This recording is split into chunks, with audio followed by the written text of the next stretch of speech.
Hello friends, let's make the marshmallow bunny on my circular knitting machine.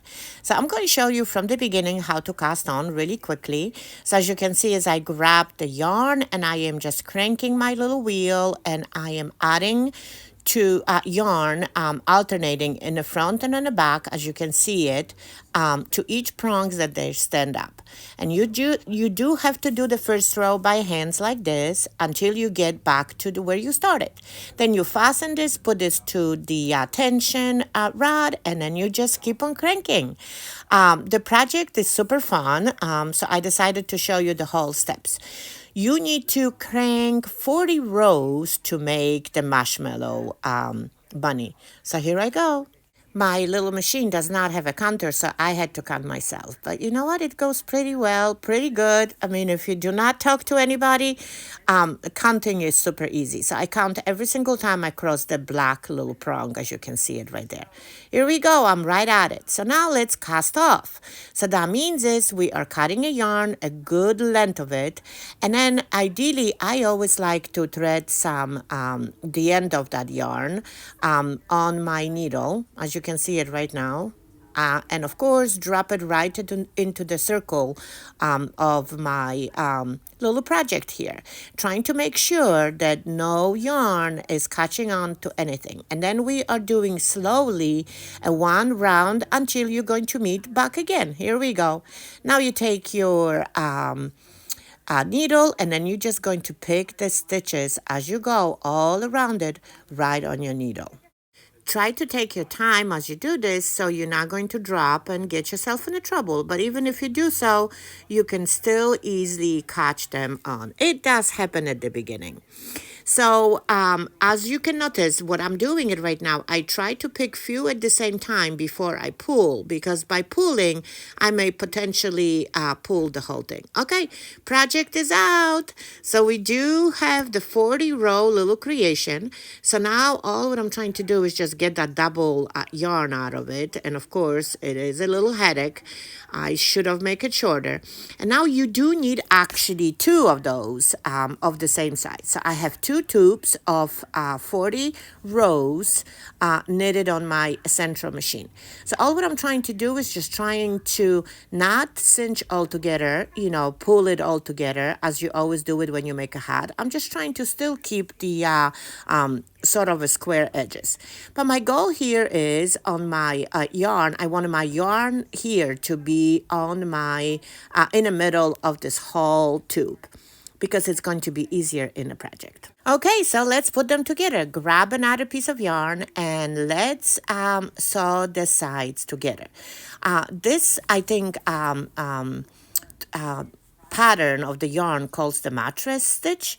So notice what I'm doing is I'm trying to get those ribs aligned so it's easier, and then I'm just starting the regular way, trying to hold on to the end of my yarn to be at least 6 inches at the end. And then what I do is I grab one stitch, as you can see it, one little line out of each stitch on opposite sides to complete my mattress stitch. I think this is what it's called. And so by doing that, we're going to try to create as seamless of a connection between those two tubes that we just knitted earlier as possible. So what I like to usually do is I try to put 10 stitches, grab 10 stitches together, and then gently pull my whole seam to show you how, seamless it looks. So here we go. It's just because there is a lot of ends. It takes a little while to show you, but now I'm trying to hold on to the 6 inches that I left on the side and then pull it all together. And now look how pretty. It is seamless. So continue that all the way to the end till I would say is you feel comfortable of the size of your ears, because those uncinched pieces are actually our ears. So now I'm going to remove my needle, fold it on the other side, and continue doing the same thing on the other side with a new piece of a thread. I'm going to speed up through this process because you do know how to do it, but let me just recap. So all what you need is just grab two rows, two ribs as I call, and then grab one of each, and then, you know, every 5 or 10 stitches, just pull it all together to see if your work is looking good. Trying to make sure that the end of your thread that you are using right now has at least 6 inches at the end, because that's going to be much easier.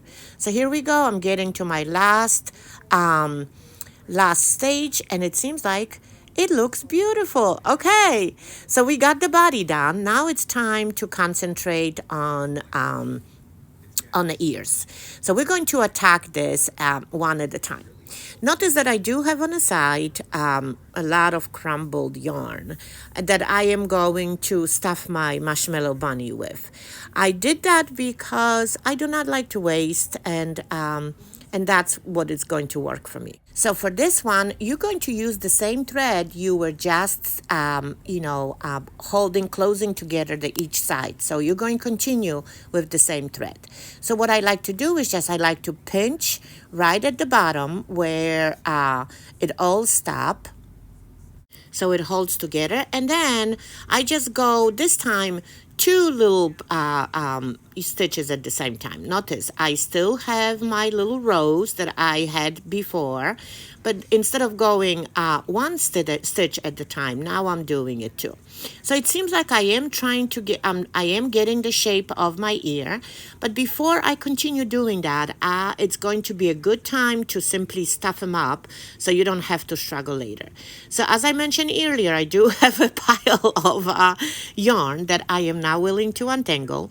So I'm just going to simply cut it, put it in a little whatever, and to keep it all intact, and stuff that little opening with it. So that's it. That's my stuffing. But of course, if you do have, how do you call those? Those foam pieces or whatever you use to stuff your pillows, you can use it there. But you know what? I'm just trying to be cost effective. Okay. So I sort of get it all together, have to find my rows that I was working on, and then we just continue until the end. So it's again 2 stitches at the time out of each little row that we are trying to hold on onto. And when you get all the way to the top, we are just going to simply pull it. But when it comes to the pulling, you got to make sure that you're not pulling it all too hard, because you will be pulling the stitches we made on the bunny's body. So make sure that you hold on to the little end that we left at the bottom of our Easter bunny to pull to create the ears. So here we go. I'm right at the end and slowly pulling my end to close the stitches we just picked up. Okay, it seems like it's working beautifully. Okay, so now you need to go to the top of that ear and just pull all of it together. So that means is you pulling the stitches that you had made originally with the stitches that you made now. So that's it. You're tying the knot right there to make sure that nothing goes anywhere, shaped a little bit. But we're going to reshape it later. Cut it, I would say, around 3 inches, and then grab your crochet hook and hide your stitches right in the ear. I mean, not stitches, the end, the tails, right into the stitches. That's it.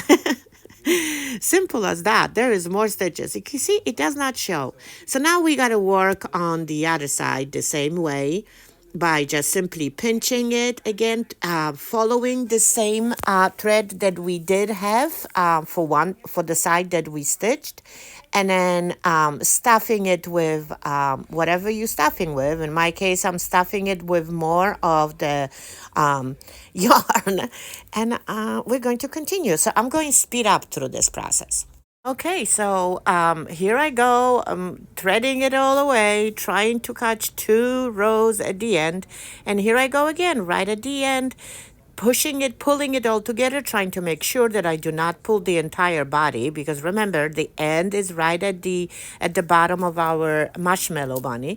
Cutting it all the strips, tying it all together, pulling it as much as I can, and of course tying the knot, and hiding my knot. That's it. I have 2 ears. They may be not perfect yet, but we are going to for sure shape them out as it goes. So we are really at the crunch time right now. That's it.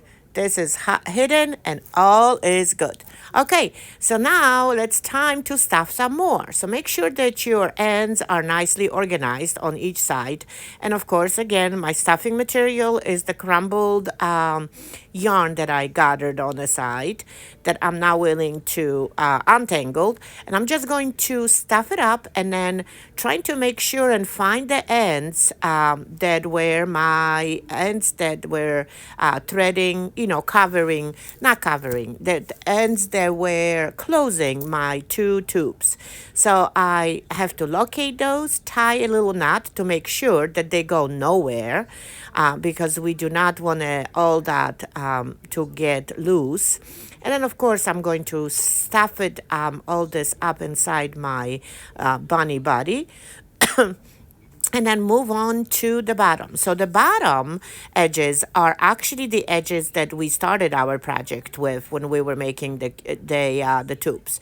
So those are easy. This is like we are doing with the top of the hat. So you're just pulling those in, and as you can see, is as I do so, I hide my ends inside my bunny because who wants to see them, right?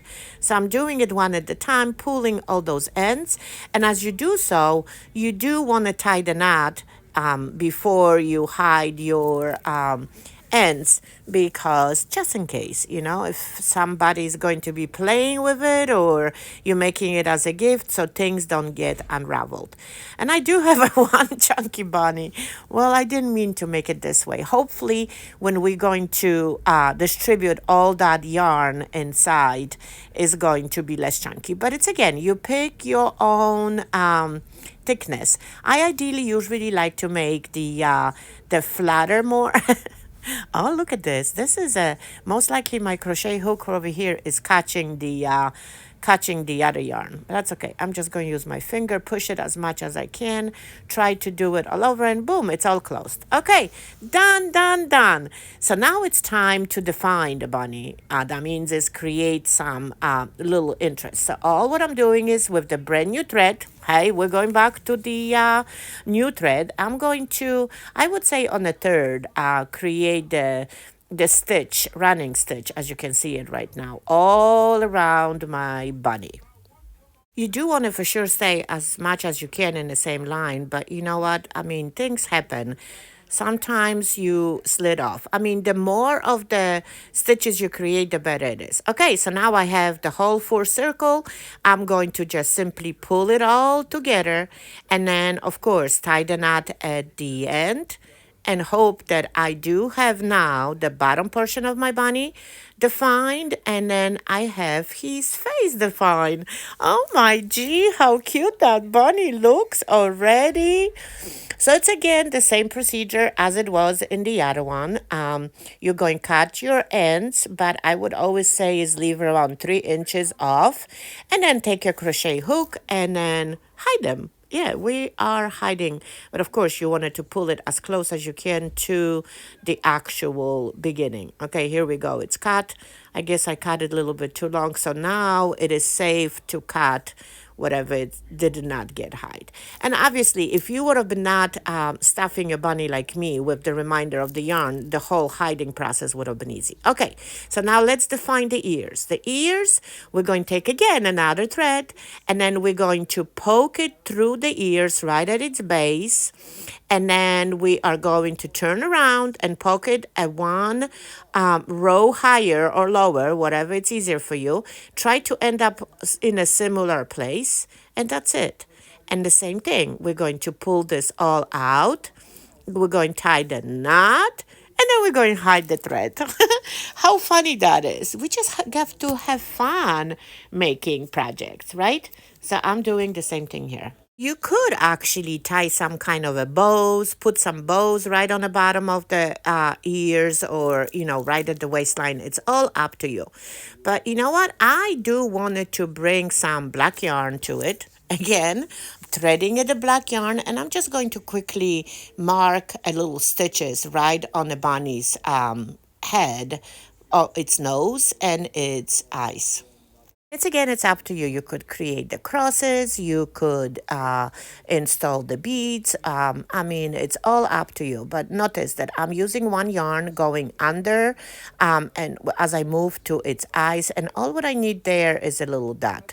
And of course, I do the same thing on the other side. Oops, I pulled it a little bit too hard because I do want to see a little black dot in there. And then, of course, doing it the same thing on the other side, and then trying to go as far as I can with my black thread.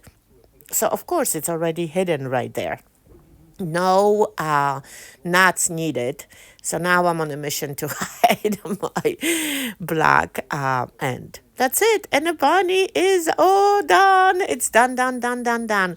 Super pleased with it. I mean, it's on the wonkier, chubbier side, but hey, it is very difficult to make the bunny and then have all this, visible through the camera.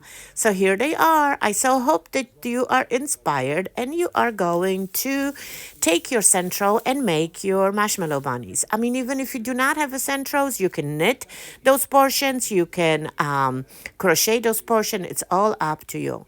Again, let me know in the comments what you think, and thank you for watching. Bye.